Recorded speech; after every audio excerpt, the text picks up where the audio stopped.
الحمد للہ رب العالمین، الصلاۃ والسلام علی رسول النبی الکریم وعلی آلہ واصحابہ اجمعین۔ الحمد للہ الذی ہدانا لہذا وما كنا لنهتدی لولا ان ہدانا اللہ۔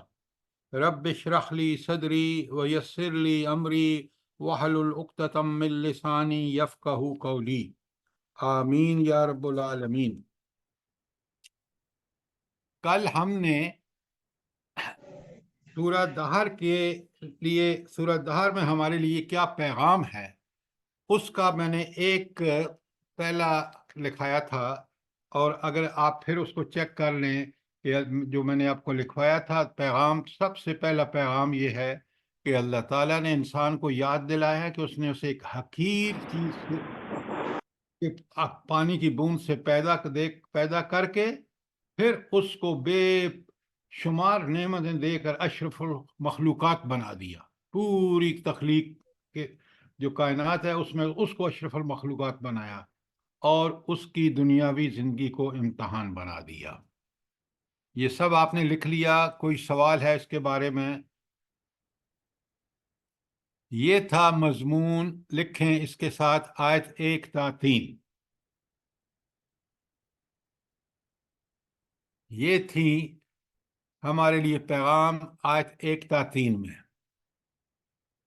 اب آپ لکھیں، اگر امتحان میں فیل ہو گیا، میں نے دنیاوی زندگی کے امتحان پرچے سارے آپ کو تفصیل سے بھیج دیے ہیں۔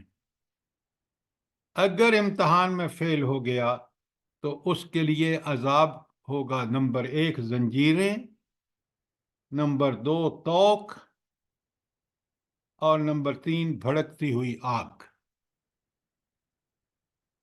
رب العالمین نے ہمیں اس امتحان میں فیل ہونے کے پر کتنا سخت عذاب ہوگا، جس کا یہ میں نے آپ کو لکھوایا، یہ مضمون ہے آیت نمبر 4 کا۔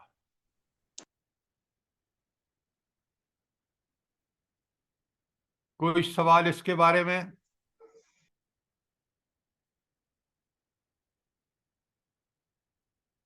بھڑکتی ہوئی آگ کے ساتھ ساتھ دنیا اور آخرت کی رسوائی بھی آ سکتا ہے نا؟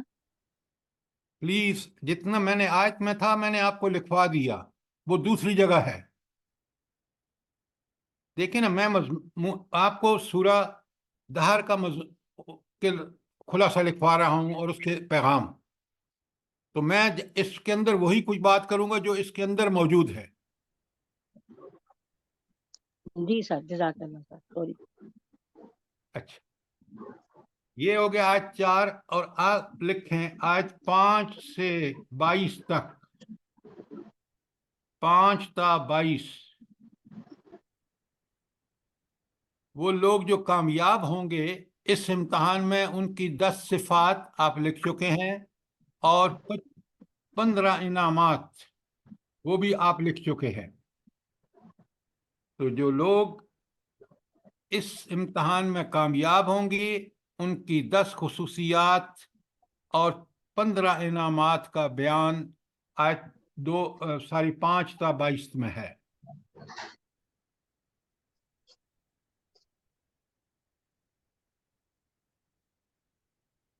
لکھ لیا آپ نے؟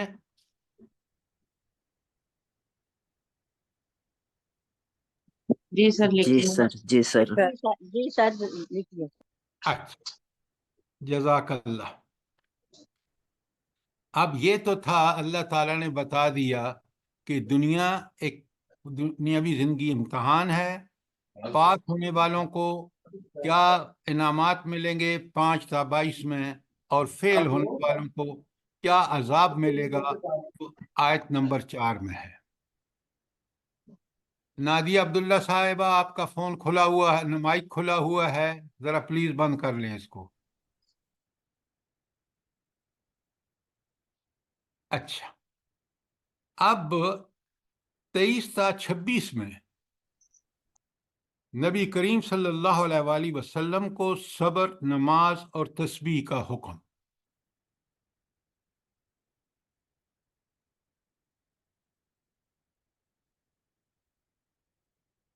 اور یہ تھا 23 تا 26 میں نبی کریم صلی اللہ علیہ وآلہ وسلم کو صبر، نماز اور تسبیح کا حکم۔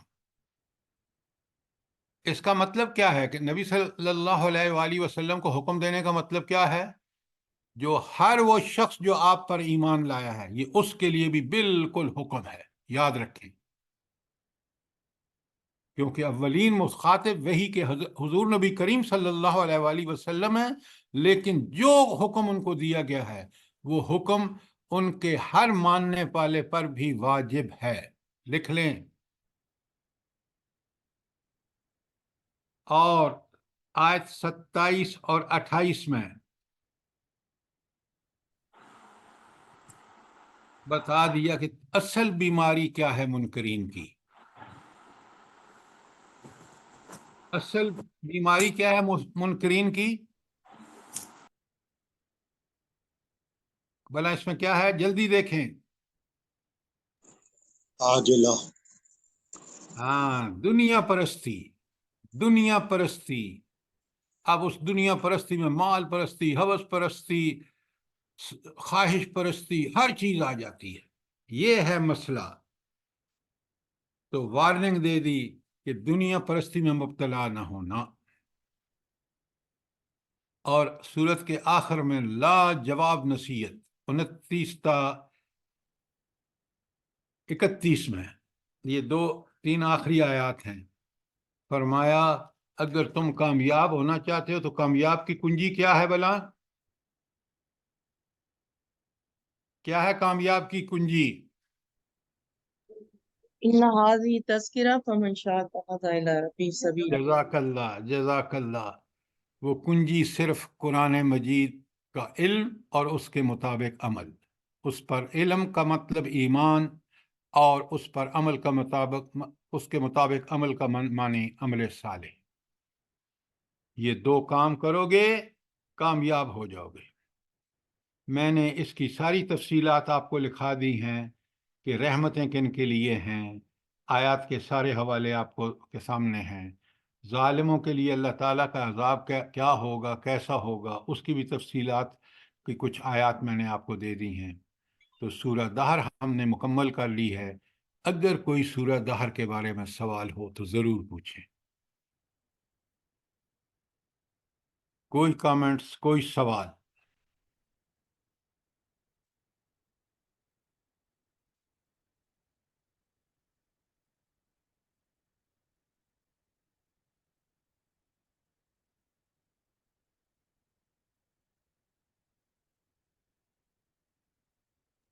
سر سر الحمدللہ وہ جو ہے سبحان ظالمین اللہ اذالہم عذابا علیما، اس کو تھوڑا سا کھولیں۔ کس کو؟ والظالمین اذالہم عذابا علیما۔ ہاں، قرآن مجید نے ذرا اچھی طرح سمجھ لیں تاکہ یہ پھر آپ کو، قرآن نے عذابوں کا جب ذکر کیا ہے تو ایک تو کہا ہے عذاب علیما، الف لام یا میم الف ما، عذاب علیما، دردناک عذاب۔ دوسرا قرآن نے کہا ہے عذاب عظیمہ، عین زوئے میم الف، عظیمہ۔ اور تیسرا عذاب جو کہا ہے عذاب الہون، ذلت کا، ہے 2 آنکھوں والی، ہے و نون۔ اب ایک مہین بھی کہا جاتا ہے سر، جی، مہین بھی کہا گیا۔ مہین، عذاب مہین بھی کہا جا سکتا ہے، بالکل۔ 3 عذابوں کا ذکر کیا ہے۔ اب ذرا ایک ایک کو سمجھ لیں تاکہ پھر آپ کو جہاں بھی لفظ آئے آپ کو سمجھنے میں آسانی ہو۔ پہلے عذاب علیم کو لیتے ہیں۔ الف لام یا میم کا مطلب ہے دردناک، انتہائی درد دینے والا۔ دنیا میں آپ دیکھتے ہیں کہ اگر آپ کی ایک انگلی جل جائے تو کس قدر اذیت ہوتی ہے نہیں ہوتی؟ جی، جی سر بالکل ہوتی ہے۔ جس قدر جلے، جتنی زیادہ جلے اتنی زیادہ اذیت ہوتی ہے۔ تو جہنم کی آگ جس کو انسان کو بھسم کر کے رکھ دے گی، پھر اس کو نئی کھال پہنائی جائے گی، کیونکہ سارے جو درد کے سینسر ہیں، جو درد کو انسان محسوس کرتا ہے، وہ اس کی جلد میں ہوتے ہیں. تو جلد دوبارہ پہنا کے جہنم میں رکھا جائے گا. تو آپ سوچیں کہ وہ کتنا دردناک ہوگا. آپ کے تصور سے باہر ہے اس کی دردناکی اور ہولناکی. یہ ہے عذاب علیم جہنم کا. بات سمجھ آ گئی؟ کوئی سوال؟ جی سر جی، جزاک اللہ. اچھا، دوسرا عذاب عظیم عین سے. اب غریب آدمی جب کوئی لفظ عظیم کہتا ہے تو اس کا مطلب کچھ اور ہوتا ہے. جو بڑا آدمی عظیم کہتا ہے تو اس کا اور بڑا مطلب ہوتا ہے.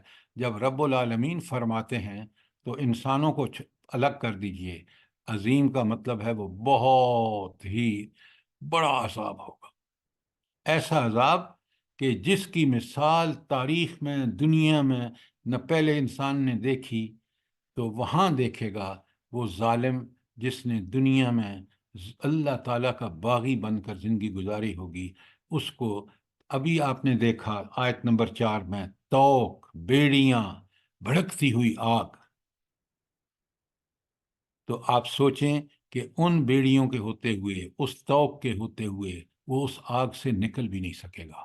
وہاں اس کو کوئی مدد نہیں پہنچے گی. پوری دنیا کی دولت دے کر بچنا چاہے گا تو دولت ہوگی نہیں، بچ ہی نہیں سکے گا. لہٰذا اللہ تعالی ہم سب کو اس عذاب علیم اور عذاب عظیم سے محفوظ رکھے. اسی لیے قرآن کہتا ہے وَمَنْ زُحْزِحَ عَنِ النَّارِ، جو آگ جہنم سے بچا لیا گیا، فقد فاز، وہ کامیاب ہو گیا. یہ تو تھے دو، عذاب علیم اور عذاب عظیم. سمجھ آ گئی بات آپ کو؟ اب آئیے عذاب مہین کیا چیز ہے. اچھا، یہ عذاب عظیم بھی ہوگا، عذاب علیم بھی ہوگا، اور اس کے ساتھ اور کیا ہوگا؟ جن لوگوں کے ہم نے دنیا میں مال مارے ہیں نا، جن بھائیوں نے بہنوں کی جائیدادوں پر قبضہ کیا ہے زبردستی، جن لوگوں نے دنیا میں مال غصب کیے ہیں. دبئی کی لسٹ آ گئی ہے، آپ کو پتہ ہے جن لوگوں نے یہاں سے لوٹ کر وہاں بنائے ہیں، دنیا میں بھی کتنے ننگے ہو گئے ہیں.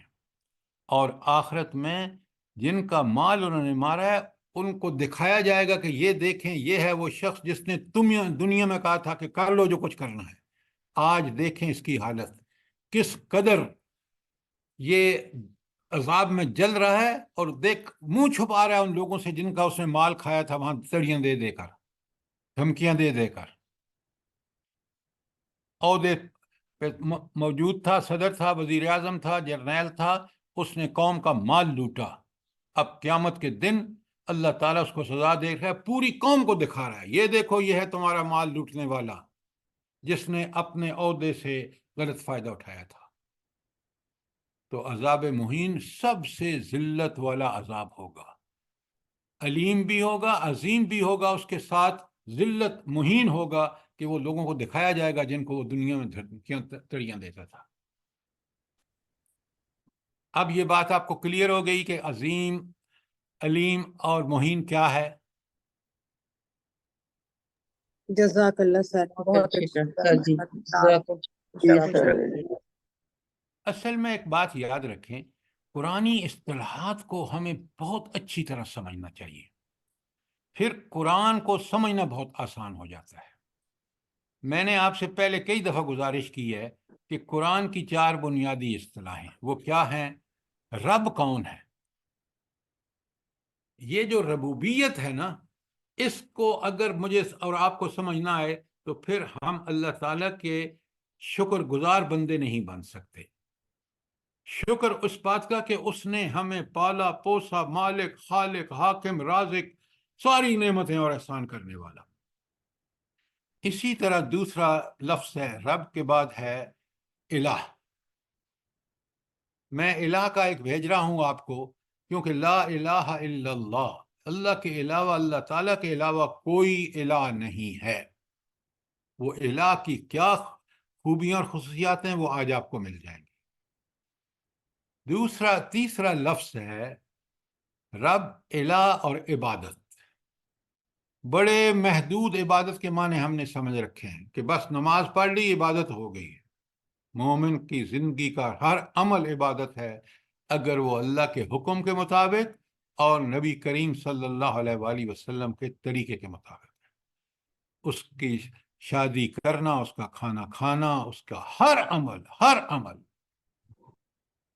حلال طریقے سے کرتا ہے وہ عبادت ہے۔ اور چوتھی چیز ہے دین۔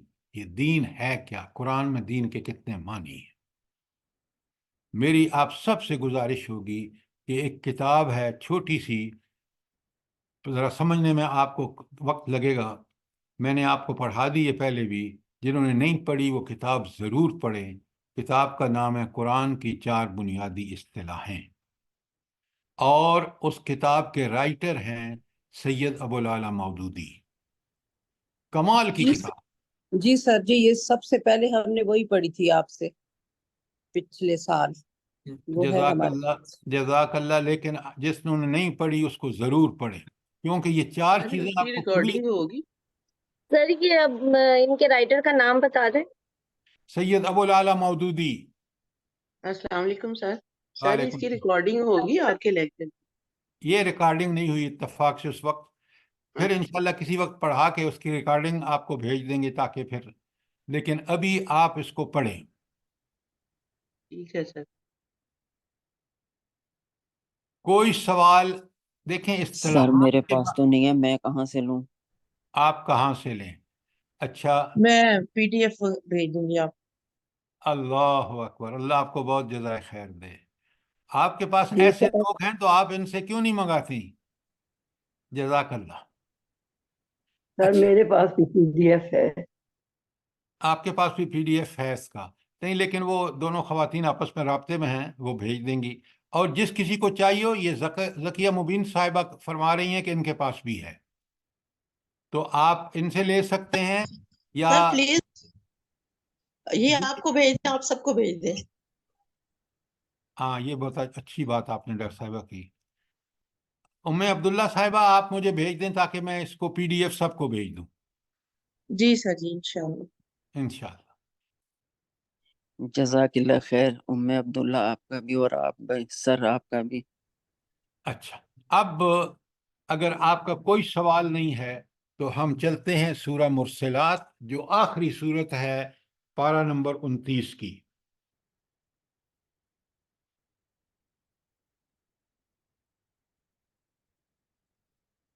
مرسلات کس کی جمع ہے؟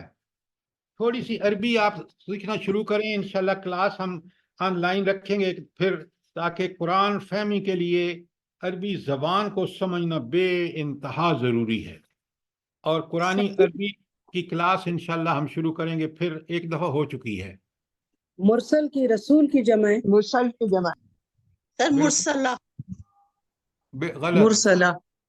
غلط، مرسلتن، بھیجی ہوئی، وہی گولتے کے ساتھ۔ مرسلاتن اس کی جمع ہے، بھیجی جی۔ ہوئی جمع۔ یہ عربی آپ کو بہت ضروری ہے آپ کے لیے، آپ قرآن کے بہت اچھے طالب علم ہیں، اور اچھے طالب علم کو قرآن کی زبان سے سمجھنا بے انتہا ضروری ہے۔ میں آپ کو اس لیے کہہ رہا ہوں کہ مجھے ذاتی طور پر اس کا بہت بڑا فائدہ ہوا۔ اب آئیے سورہ مرسلات۔ یہ مرسلات کیا ہیں ہم ابھی سمجھیں گے۔ 50 آیتیں ہیں، اور قرآن کی یہ سورت نبوت کے تیسرے سال نازل ہوئی، اللہ تعالیٰ نے نازل فرمائی، لہٰذا یہ ابتدائی صورتوں میں سے ہے، اور بہت اہم مضمون ہے، اس کا بہت اہم مضمون ہے۔ آپ نے دیکھا جس صورت کو بھی ہم نے پڑھا، اس کے مضامین، سب کے مضامین انتہائی اہم ہیں، اور ہمارے لیے بہت ضروری ہے کہ ہم ان مضامین کو ٹھیک ٹھیک سمجھیں۔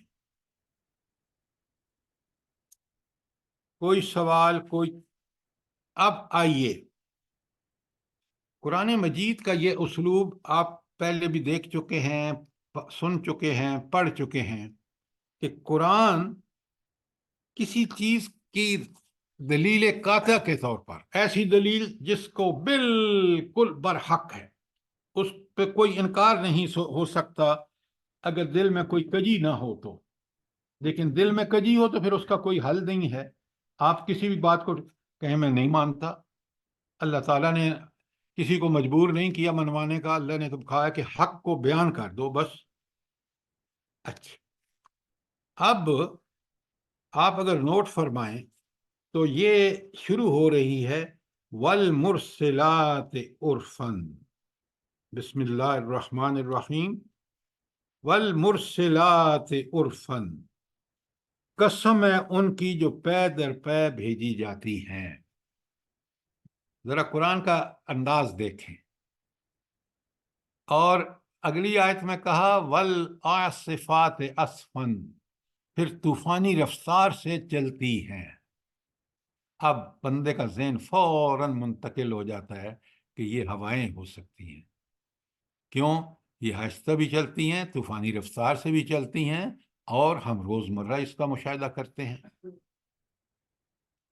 ہواؤں سے کیوں استدلال کیا جا رہا ہے، کیوں اس کو دلیل کے طور پر لایا جا رہا ہے؟ ہر آدمی دنیا میں پڑھ ان پڑھ، جاہل سے جاہل، پڑھے سے پڑھا لکھا ہوا، سب اس فینومینا کو دیکھ رہے ہیں، اور خاص کر جو لوگ بحری سفر کرتے ہیں لکھیں سورہ یونس کی آیت 22، تاکہ پھر اور بات قرآن سے کلیئر ہو جاتی ہے۔ سورہ یونس 10 نمبر پر ہے قرآن میں، اس کی آیت نمبر 22،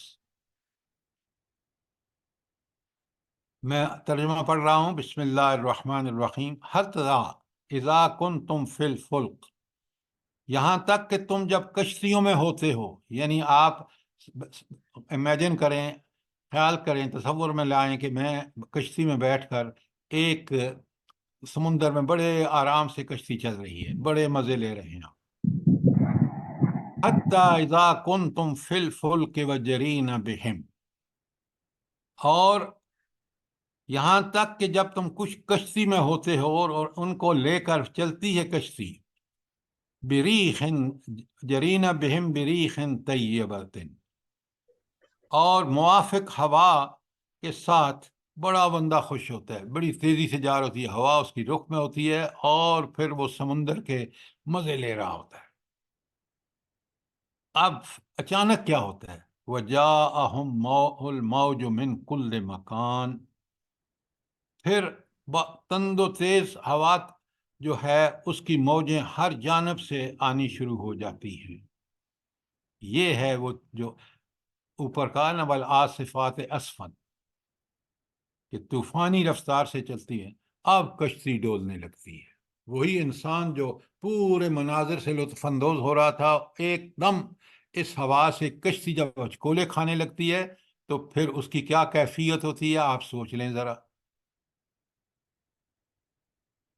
لہذا کس طرح قرآن بالکل ہمارے قریب کی مثالیں اور بالکل سمجھانے کا انداز فطری ہے۔ اچھا، تو پہلی آیت بتائی کہ والمرسلات عرفا، یہ جو ہوائیں پے در پے بھیجی جاتی ہیں، والعاصفات عصفا، پھر یہ طوفانی رفتار سے چلتی ہیں، جس کا کچھ منظر آپ نے سورہ یونس کی آیت 22 میں دیکھا۔ پھر تیسری آیت میں فرمایا والناشرات نشرا، اور بادلوں کو اٹھا کر پھیلا دیتی ہیں۔ کبھی آپ نے نظارہ کیا ہے کہ جوں ہی تیز ہوا آتی ہے ادھر سے بادل مشرق سے مغرب اور مغرب سے مشرق لے جائے جاتے ہیں اور پورے آسمان پر پھیل جاتے ہیں۔ تو نشرن کے معنی جو ہیں وہ پھیلانے کے ہیں، کہ وہ ہوا جو ہے وہ بادلوں کو خوب پھیلا دیتی ہے۔ اور ذرا لکھیں سورہ شورا کی، شورا شین وورے یا آیت 28، جب بادل پھیلا دیتی ہیں نا تو پھر کیا ہوتا ہے؟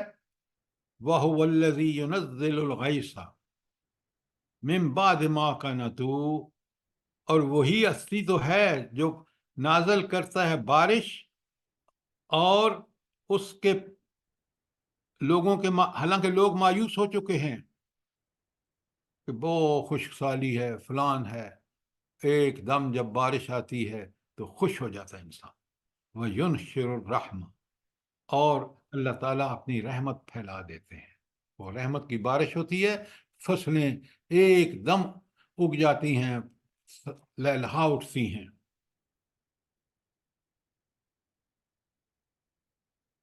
اچھا، یہاں تک بات سمجھ آ گئی. اب دیکھیں نا یہ دلیل کتنی عام ہے اور ہر آدمی سمجھ سکتا ہے. یہ قرآن کا خاصہ ہے جو پچھلی صورتوں میں بھی آپ دیکھ چکے ہیں. آگے اللہ تعالیٰ فرماتے ہیں والفارقات فرقن، آیت نمبر 4. فارقن پھاڑ دیتی ہے، جدا کر دیتی ہے، ان کو پھاڑ کر جدا کر دیتی ہے. یہی ہوائیں جو ہیں یہ بادلوں کو، یہ سب عمل ہوائیں کیوں کرتی ہیں؟ کیوں کرتی ہیں؟ سر اللہ کے حکم سے. ہاں، یہ ہے بات. اصل بات یہ ہے کہ وہ جو حاکم اعلیٰ ہے پوری کائنات کو جو مینیج کر رہا ہے، یہ اس کے حکم کی ہر آن پابند ہے. جو وہ حکم دیتا ہے بالکل اسی طرح کرتی، اور اس کا حکم عین حکمت پر مبنی ہے. یہ ہمیں بالکل کلیئرلی سمجھنا چاہیے. فارقات فرقن، پھر وہ ان کو بادلوں کو پھاڑ کر جدا کرتی ہیں. اور اس کے بعد کی آیت جو ہے 5 نمبر، فالملکیات ذکر، پھر دلوں میں یاد ڈالتی ہیں. کس کی؟ اللہ تعالیٰ کی. جب کسی ہچکولے کھانا شروع کرتی ہے طوفان میں تو اس وقت بھی انسان اللہ کو یاد کرتا ہے اور دل میں خوف. اور جب بارش برستی ہے اور اس کو اندازہ ہوتا ہے کہ اس سے تو فصل بہت اچھی ہوگی، پھر بھی اللہ کو یاد کرتا ہے، اس کا ذکر کرتا ہے. لیکن کس سے؟ اس کی رحمتوں کی وجہ سے. اگر ہم یہاں رک کر دیکھیں کہ ان 5 آیات میں جو چیز بیان ہوئی ہے تو ہمارا ذہن بالکل تازہ کر لیجئے. پہلی بات، یہ آسمان و زمین میں توافق کے پہلو توحید اور اللہ ہی کی شکر گزاری کی یاد دہانی کراتی ہیں. توحید کا ہی یہ پہلو ہے کہ ایک ذات ہے جس کے قبضہ میں یہ ہوائیں، یہ سورج، یہ چاند، یہ ستارے سب کچھ ہیں. نمبر 2، اس کے اندر خدا کی ربوبیت کی جو شان ہے وہ اللہ تعالیٰ کے آگے مسئولیت کی یاد دہانی کرتی ہے کہ یہ نعمتیں پیدا کرنے والے نے انسانوں کے لیے یہ سب کچھ کیوں پیدا کیا؟ ایک دن ان سے حساب لے گا. جو زمین کو زندہ کر کے کس بات کی یاد دہانی کراتی ہیں؟ کہ انسانوں کو بھی اللہ اسی طرح دوبارہ زندہ کرے گا. تو ایک بارش میں آپ دیکھ رہے ہیں کتنے پہلو ہیں، اور کسی کے لیے رحمت اور کسی کے لیے عذاب بن کر یہ اللہ تعالیٰ کا اختیار مطلق اور اس کے عذاب و ثواب کی یاد دہانی کراتی ہیں. یہ 4 آپ کے سامنے بڑے واضح پہلو ہیں اور یہ ساری توحید کی علامات ہیں.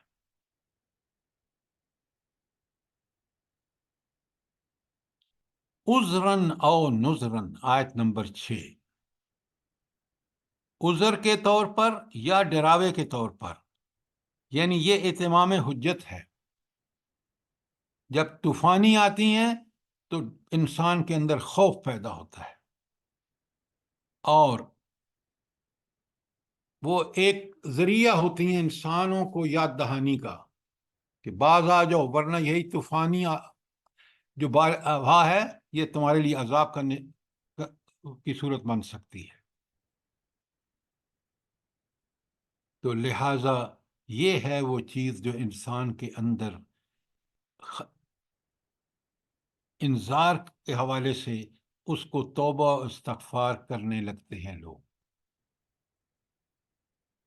ایک طرف طوفانی ہوائیں جو ہیں وہ توبہ استغفار کے لیے انسان کو رجوع کرتا ہے، اور جب بارش ہوتی ہے رحمت کی تو اس وقت انسان کیا کرتا ہے؟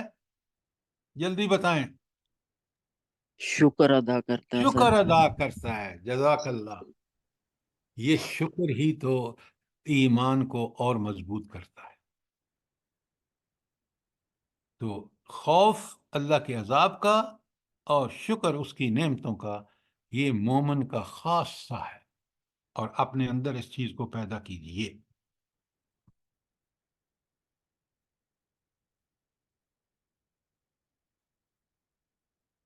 اب یہاں تک جو 6 آیات آئی ہیں، یہ ہواؤں کے بارے میں انسان کے مشاہدات پر عین مبنی ہے، اور کوئی وجہ نہیں ہے کہ انسان ان چیزوں سے اللہ تعالیٰ کے عذاب کو سمجھے، خوف کھائے، اور دوسری طرف جب رحمت کی بارش ہو تو اللہ تعالیٰ کا شکر ادا کرے۔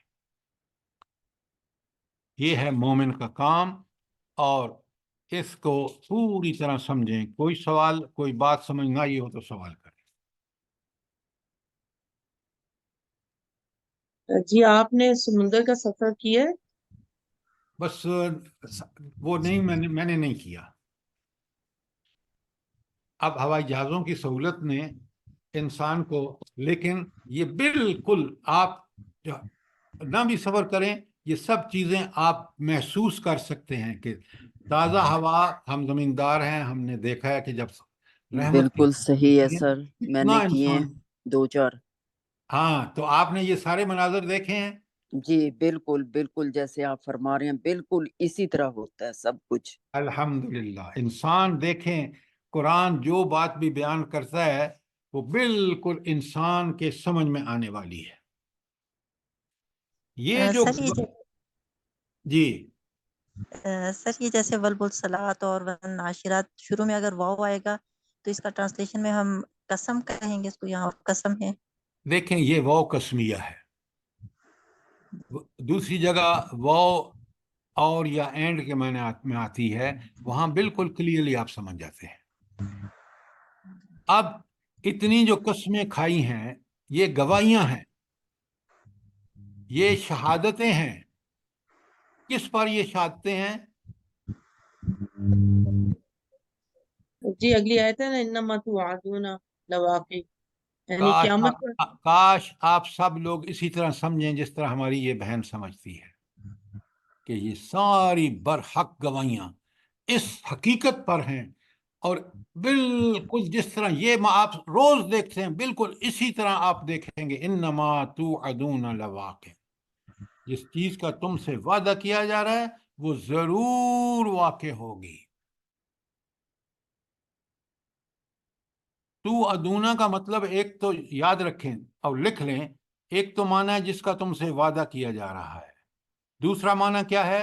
جس کی تمہیں وعید کی جا رہی ہے، یعنی جسے تمہیں خوف دلایا جا رہا ہے، یہ دوسرا معنی ہے۔ اور خوف کس سے دلایا جا رہا ہے؟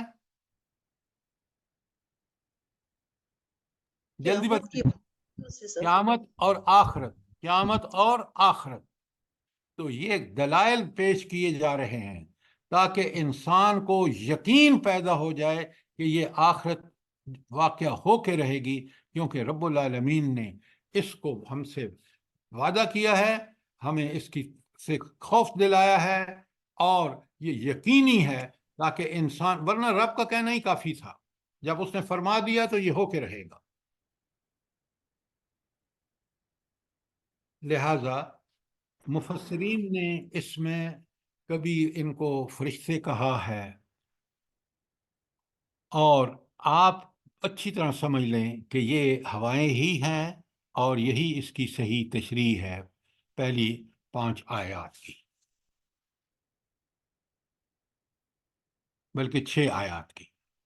اور 7ویں آیات جو ہے اس کو ہم کہیں گے مقسم بہی، جس کے لیے قسمیں کھائی گئی ہیں یا جس کے لیے شہادتیں پیش کی گئی ہیں۔ 6 آیاتوں میں شہادتیں ہیں، اور جس کے بارے میں شہادت پیش کی گئی ہے وہ ہے قیامت اور آخرت۔ اب آپ جو انسان دنیا میں قیامت اور آخرت کا خوف نہیں رکھتا اور اس کی تیاری دنیا میں نہیں کرتا، دنیا امتحان ہے، اس کے پرچے جو ہیں وہ سارے آپ کے سامنے ہینڈ آؤٹ کی شکل میں موجود ہیں، اور اس طرح اب آپ کو اور مجھے ایمان کے تقاضے پورے کرنے ہیں تاکہ ہم اس جنت جو نعمتیں ایسی کہ انسان کے وہم و گمان میں بھی نہیں ہے، اتنی حسین اور جمیل اور پائیدار، دنیا کتنی عارضی ہے۔ کوئی سوال آیت نمبر 7 تک؟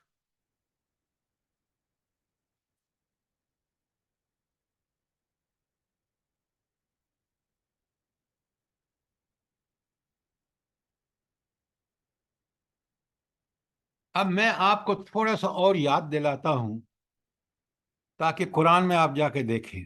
آپ ذرا لکھیں سورہ زاریات آیت 1 تا 6۔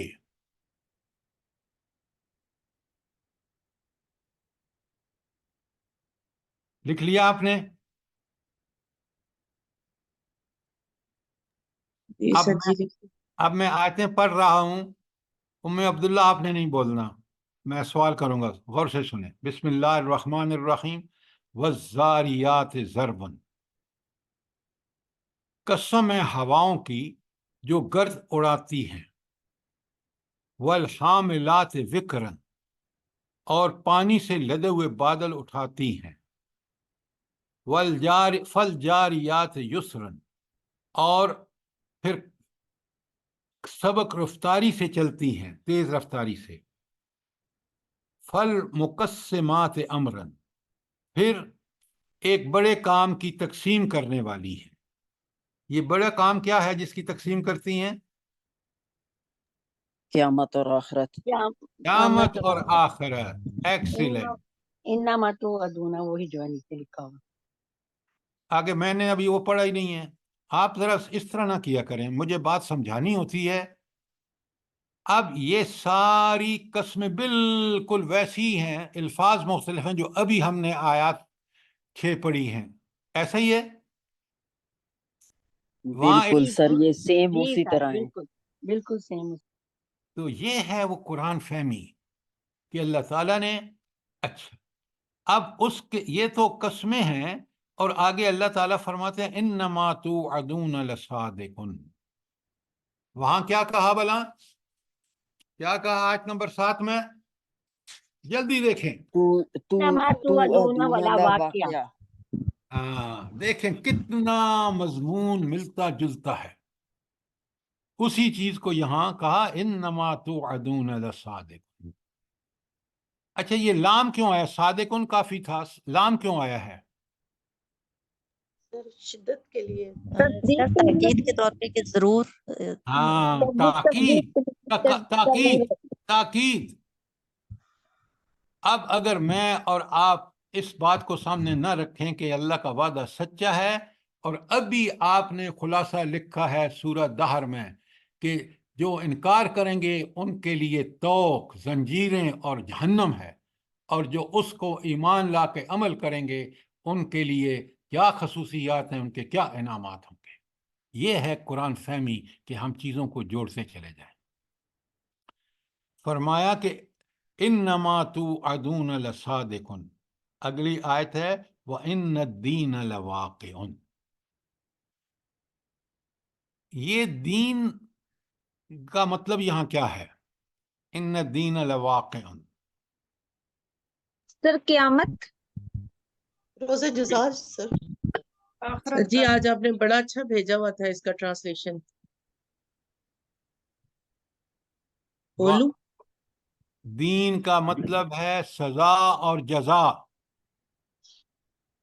دین کا مطلب یہاں وہ جو جب سچی ہوگی، وہ قیامت برپا ہوگی تو ان الدین لواقع، تو پھر سزا اور جزا واقع ہو کر رہے گی ظالموں جیسے کے لیے۔ مالک یوم الدین۔ جی مالک یوم الدین بھی وہی جزا و خدا سزا کے لیے بس کرو، آپ وہاں سے چیز لے آتے ہیں جو یہاں دیکھیں، وَإِنَّ الدِّينَ لَوَاقِعٌ، سزا اور جزا واقع ہو کے رہے گی، وہ بات الگ ہے، اس دن کا مالک ہے وہ۔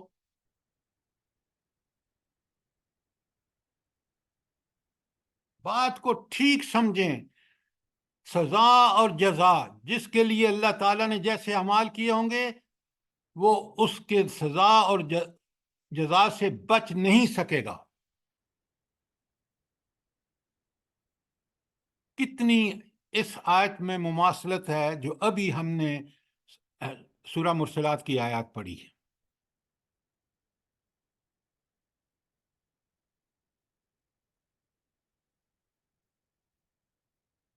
قرآن کا کمال یہ ہے، آپ قرآن کے ماشاءاللہ بہت اچھے طالب علم ہیں، آیات کا ایسا جوڑ ہے آپس میں، آخرت کی آیات ہیں تو آپ دیکھیں گے کہ قرآن بھرا پڑا ہے، اور یہ آخرت کی آیتیں بار بار انسان کو یاد دہانی کرا رہی ہیں۔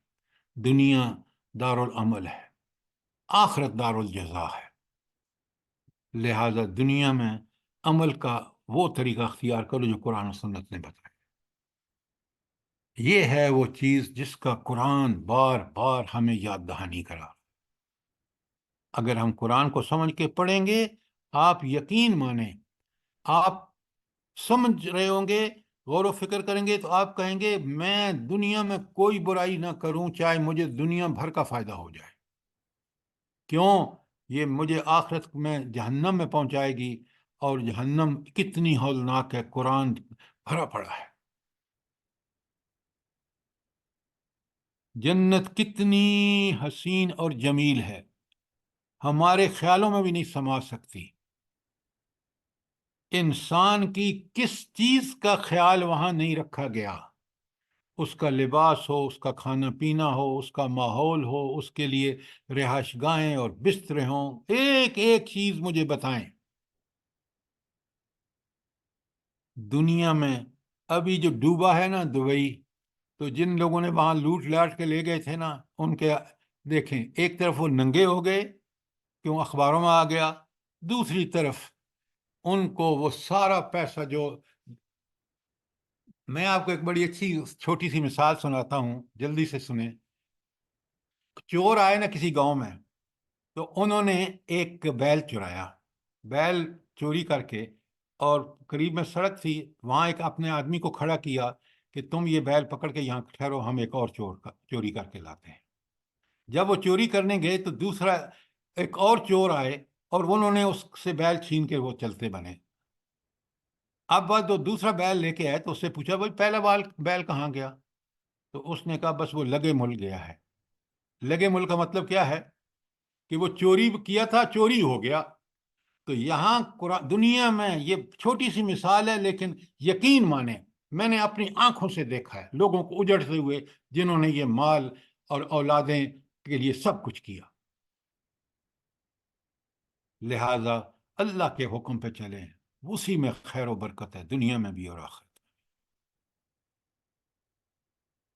یہ بیل والا واقعہ میں نے بچپن میں سنا تھا اور آج تک مجھے یاد ہے۔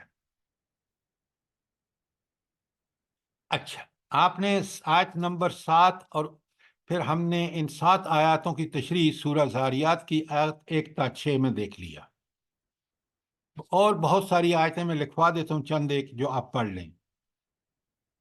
سورہ انفطار کی آیت 1 تا 5، سورہ الانفطار 82 نمبر پر ہے قرآن میں، آیت 1 تا 5، وہاں بھی آپ پڑھیں گے تو بالکل یہی منظر ہوگا جو آپ نے سورہ زاریات میں دیکھا ہے۔ یہ جو لوگ اعتراض کرتے ہیں نا، کون لوگ؟ جو دین کو، اللہ کی کتاب کو نہیں مانتے، رسول اللہ صلی اللہ علیہ وسلم کو نہیں مانتے، وہ سارے لوگ جو ہیں قیامت جب برپا ہوگی نا تو بالکل حیران ہو جائیں گے۔ اس کا ذکر ہے سورہ نازیات کی آیت 10 تا 14 میں، یہ ضرور دیکھا کریں، انشاءاللہ قرآن آپ کو بے پناہ فائدہ دے گا۔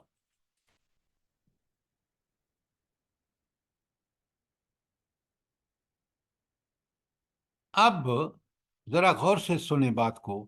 سورت کا نام بتا دیں. جی سورت انفطار کے بعد سورت کا نام ذرا دہرا دیں. سورہ نازیات.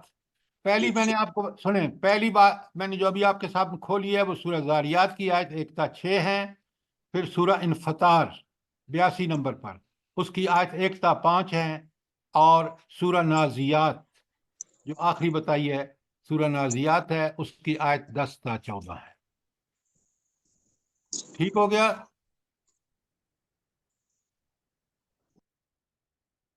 خالد صاحب لکھ لیا آپ نے؟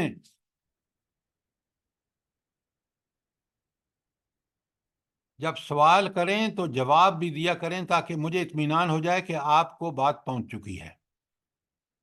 اچھا، اب آ جائیں پہلی 7 آیات میں بلا کیا آیا ہے. جب وہ آپ کے کلیئر ہوگا نا، 7، 8 اور 9 بالکل سمجھ آ جائے گی. کہ آیت پہلی 6 آیات میں اللہ تعالیٰ نے دلائل دیے ہیں کہ قیامت ضرور بے ضرور واقع ہوگی،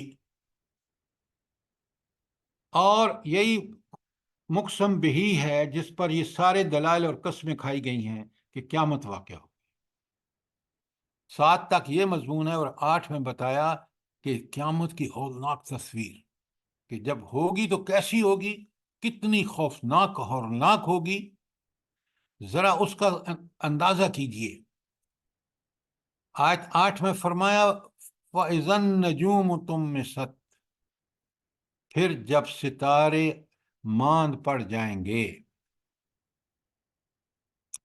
اب آپ مجھے بتائیں، رات اندھیری ہو، ستاروں کا نام و نشان نہ ہو، کتنی ہولناک ہوگی وہ رات. آپ کو کچھ بھی سجھائی نہیں دے گا، سورج چاند ستارے سب بے نور ہو گئے. تو یہ ہے وہ قیامت کی ہلچل، اور جس کے بعد یہ دنیا رہنے کے کسی طرح بھی قابل نہیں ہوگی.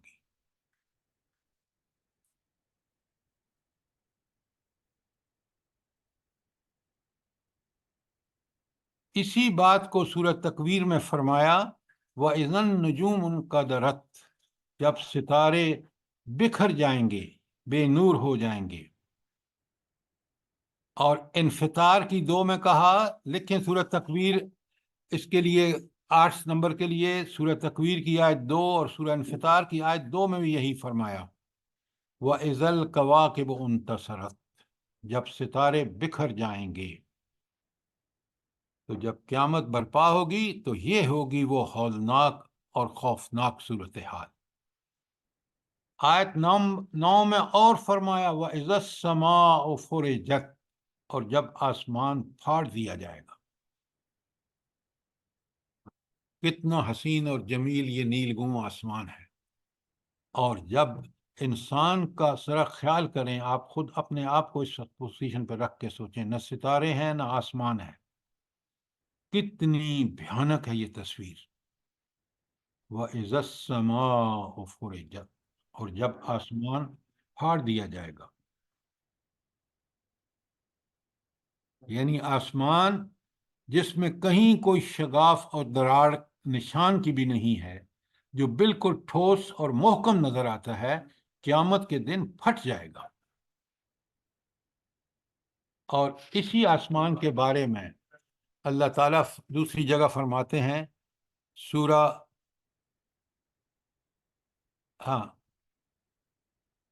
انفطار کی پہلی آیت اذا السماء انفطرت، اور جب آسمان ٹکڑے ٹکڑے پاش کر دیا جائے گا. یہ تو آسمان کی کیفیت کی سورہ انفطار میں ہے. سورہ فرقان میں کہا، سورہ فرقان کی 25 لکھیں وَيَوْمَ تَشَقَّقُ السَّمَاءُ بِالْغَمَامِ، اور آسمان کو چیرتا ہوا ایک بادل نمودار ہوگا. وَنُزِّلَ الْمَلَائِكَةُ تَنزِيلًا، اور فرشتے صفیں باندھ کر اتار دیے جائیں گے. یہ ہوں گے رب کے احکام، یہ ہوگی ان کی تعمیل، اور یہ ہوگی صورتحال جب قیامت واقع ہوگی. یہ آسمان کی صورتحال ہے. اسی آسمان کے بارے میں سورہ رحمان میں آیت 37 میں بتایا، 37 رحمان، وَإِذَا انشَقَّتِ السَّمَاءُ، پھر جب آسمان پھٹے گا، فَكَانَتْ وَرْدَةً كَالدِّهَانِ، اور لال چمڑے کی طرح سرخ ہو جائے گا. ذرا غور فرمائیں کیا منظر ہوگا.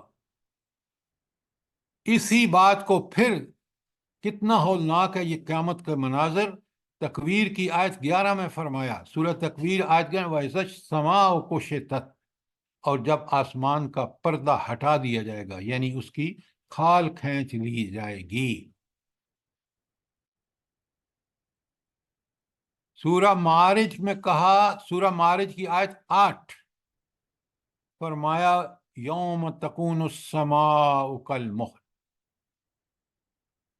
جس روز آسمان پگھلی ہوئی چاندی کی طرح ہو جائے گا. اور آخری آیت ہے سورہ نبا کی 19، کیا آسمان کا حال ہوگا؟ سورہ نبا 19 میں فرمایا، وَفُتِحَتِ السَّمَاءُ فَكَانَتْ أَبْوَابًا، آسمان کھول دیا جائے گا اور اس میں دروازے ہی دروازے بن کر رہ جائیں گے. یہ ہیں مختلف کیفیات قیامت کے روز آسمان کی. سر جی انشقاق کی پہلی ہوگی، جی انشقاق کی جو پہلی ہے وہ اس میں والی کیا ہوگی، ہے؟ اذا السماء انشقت. ہاں، جب آسمان بالکل اس آسمان پھاڑ دیا جائے گا. دیکھیں، میں نے ڈھیر ساری آیتیں آپ کو بتا دی ہیں، اس کے علاوہ بھی آیتیں ہیں، لیکن یہ ساری جب تلاوت آیات کا مطلب یہ ہوتا ہے کہ اس مضمون پہ ساری آیات سامنے رکھ کے مضمون کو پوری طرح قرآن سے سمجھ لیا جائے. تو یہ تھی آیت 9 کی تشریح.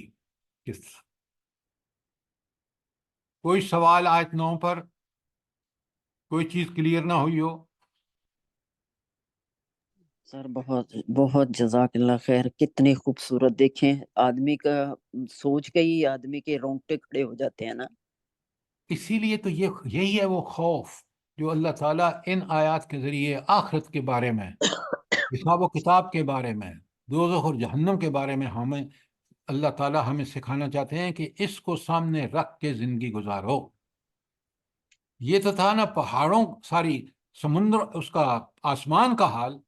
آگے دیکھیں، ایک آیت میں، آیت نمبر 10 میں کہا، والجبال نصفت، اور پہاڑ دھنک ڈالے جائیں گے. یہ ہمالیہ، یہ جو آپ کا پہاڑ ہے سامنے مرگلہ، یہ بالکل اڑا کے ہموار. ذرا سوچیں کہ انسان کی کیفیت کیا ہوگی. اللہ اکبر.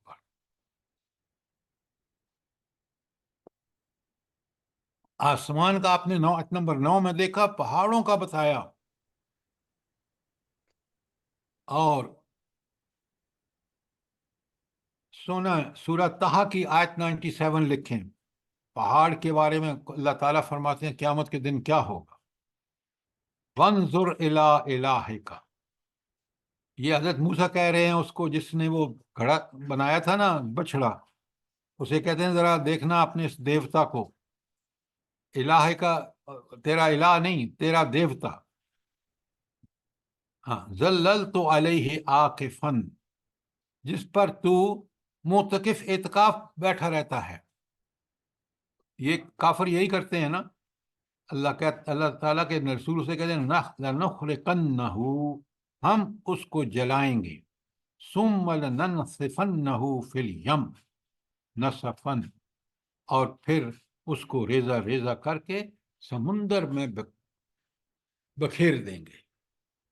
یہ ہوگا. سر یہ سورۃ طہ کی کون سی آیت ہے؟ جی، سورہ طہ کی 97 نمبر.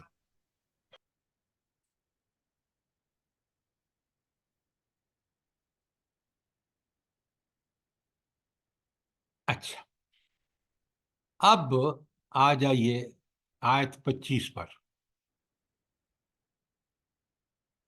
25 میں اللہ تعالیٰ 25 تا 28 میں. اچھا پہلے تو یہ بتائیں کہ یہ جو آیتیں اب تک ہم نے پڑھی ہیں، آسمانوں کا حال، پہاڑوں کا حال، اس کا اللہ تعالیٰ نے یہ کیوں بیان فرمائی ہیں؟ یہ کیفیات کیوں بیان ہوئی ہیں؟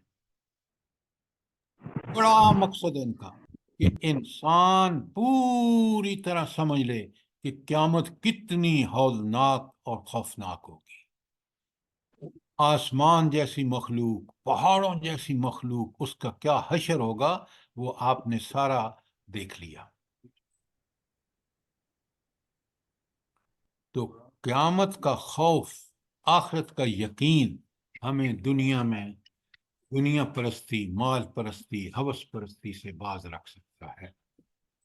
کیوں؟ کہ ہمیں یقین ہو جاتا ہے کہ ہم نے یہ سب مناظر قیامت کے پہلے سور کے، پھر دوسرے سور کے جب زندہ کیے جائیں گے، پھر زندہ ہو کر جب میدان حشر میں پہنچیں گے، پھر جب وہاں حساب کتاب ہوگا، ساری کیفیات جب سمجھ جاتا ہے آدمی تو دنیا میں بڑا پھونک پھونک کر قدم رکھتا ہے. پھر وہ بہت ذمہ داری سے زندگی گزارتا ہے. جب اللہ کے احکامات پہ عمل کرتا ہے، دنیا ہی اس کے لیے رشک جنت بن جاتی ہے. اگر اس سے اعراض کرتا ہے، جیسے آج کافروں کو چھوڑے مسلمان کر رہے ہیں، آپ دیکھ لیں، کافروں کی زندگی دیکھ لیں، یورپ اور امریکہ کی فیملی لائف نہ ہونے کے برابر. عیاشی اور فحاشی نے انسان کو گندا حیوان بنا دیا ہے. اور اپنے ملک میں دیکھ لیں کہ ہم بھی ان کے نقش قدم پر چل کر کتنے ذلیل اور رسوا ہو گئے. انسانیت نام کی چیز ہماری حکومتوں کے سربراہوں، ہمارے عوام الناس میں نہیں ہے کہ ان کے دل پگھلیں کہ جو کچھ اس وقت یہود اسرائیل کر رہا ہے غزہ میں، یہ دنیا میں اللہ کے احکامات کے خلاف عمل کرنے کا نتیجہ آپ کے سامنے ہے، آپ دیکھ رہے ہیں، اور آخرت میں اس کا انجام دیکھ رہے ہیں. اور کتنی بھیانک ہوگی جب قیامت کا وقوع ہوگا.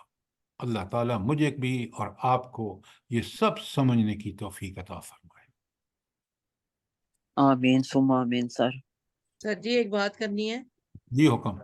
سر جی یہ جو پیچھے آپ نے 97 آیت لکھوائی ہے وہ تو بچڑے کے بکھرنے کا ہے. یہ 105 آیت ہے سورۃ طٰہٰ کی. دیکھیں نا، اس میں بھی اللہ تعالیٰ کی قدرت کا ذکر ہے کہ کس طرح اللہ تعالیٰ نے اس بچڑے کو، وہ جس کو اس نے الہ بنایا تھا، اس کو کس طرح نیست و نابود کر دیا. اسی طرح اللہ پہاڑوں کو بھی نیست و نابود کرے گا. آپ کی بات بالکل ٹھیک ہے، آپ 105 پڑھ لیں. جزاک اللہ. اور کوئی سوال، کوئی چیز جو کلیئر نہ ہوئی ہو؟ آج ہم نے آیت 24 تک پڑھا ہے، اور سوری سر 24 نہیں 11 تک ہم لوگوں نے پڑھا ہے. ہاں، بلکہ 10 تک پڑھا ہے. 11 10 تو تک، ہاں جی 10 تک پڑھا ہے، 11ویں رہ گئی ہے ابھی. جی جی بالکل، 11ویں شروع کرنی ہے. سر یہ آپ نے 25 سے 28 کون سی آیت کس اینڈ میں بتا رہے تھے؟ سورۃ طٰہٰ کی ہے؟ یہ ہاں جی، ساری یہ پہاڑوں کی صورت ہے. اور ہاں علم نجل، نہیں یہ 25 جو ہے یہ ایک الگ آیت ہے، میں کل بتاؤں گا آپ کو. یہ انسان پر اللہ کے جو احسانات ہیں، اس میں اس کی پرورش کے لیے، جو ربوبیت کے لیے جو اس کے وہ چیزیں ہیں، وہ کل انشاءاللہ دیں گے. جزاک. سر جی اگر یہ ترجمہ والا قرآن پاک لینا ہو تو کون سے رائٹر کا لیں؟ دیکھیے، آپ اگر ترجمے والا آپ نے لینا ہے نا، تو آپ اب آپ پہ ڈیپینڈ کرتا ہے. پہلے سن لیں بات. اگر آپ کو لفظی ترجمہ اور بہا محاورہ ترجمہ چاہیے تو بہت اچھا قرآن ہے تعلیم القرآن، 3 والیوم میں ہے، اور بہت عمدہ. چھوٹا سا حاشیہ بھی ہے، عربی بھی ساتھ ہے، لفظی معنی بھی ہیں، اور با محاورہ معنی بھی ہیں. لیکن اگر آپ چاہتے ہیں کہ اس کا صرف بامحاورہ ترجمہ ہو اور بامحاورہ ایسا کہ وہ مفہوم عربی ٹیکسٹ کے قریب ہو، تو پھر آپ کو کئی ترجمے ہیں. مولانا فتح محمد جالندری کا ترجمہ اچھا ترجمہ ہے پرانوں میں سے. جدید میں آپ کوئی بھی پہلے خود پڑھ لیں ایک آدھ صورت، پھر آپ فیصلہ کر لیں تاکہ آپ اپنے ذوق کے مطابق، اپنی ریکوائرمنٹ کے مطابق خریدیں. میں جو سجیسٹ کروں گا اس میں لمیٹیشنز ہوں گی. جی سر. بات سر کلیئر؟ یہ اسلامی تعلیمات آپ نے کہا ہے نہیں، یہ لفظ؟ ہاں، اس کا جو وہ ہے وہ کہنا، ہاں ایک یہاں میسج آیا ہے کہ آپ ڈاؤن لوڈ بھی کر سکتے ہیں تعلیم القرآن. تعلیم القرآن. جزاک اللہ سر. تین سر جلد. صابر کرنی صاحب رائٹر ہیں اس کے. جی بالکل، ثابت کرنی صاحب ہے. جزاک اللہ خیر سر. جزاک اللہ.